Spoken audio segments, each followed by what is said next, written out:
Un brevet de salarié, qu'est-ce que c'est?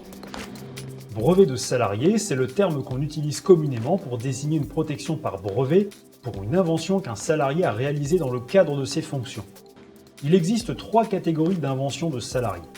D'abord, les inventions que le salarié a conçues dans le cadre de son contrat de travail, ce sont les inventions de mission, et avec ces inventions, c'est l'employeur qui peut bénéficier d'un brevet.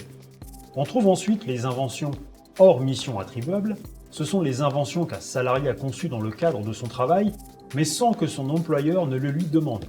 Elles peuvent donner droit à un brevet ou à une licence d'exploitation pour l'entreprise, à condition que l'entreprise négocie avec le salarié et qu'elle lui offre une rémunération juste en échange de la cession de ses droits. Enfin, la troisième catégorie est celle des inventions hors mission non attribuables. Il s'agit tout simplement d'inventions que conçoivent les salariés et qui n'ont aucun lien avec l'entreprise. Pour ces inventions, l'entreprise ne peut pas demander un brevet ou une licence, car l'invention appartient entièrement aux salariés. Comment obtenir un brevet de salarié?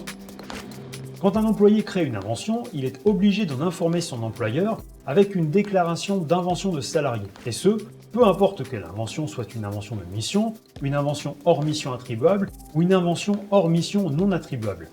Cette déclaration se fait à l'aide d'un formulaire et doit être remise à l'employeur immédiatement après la création de l'invention.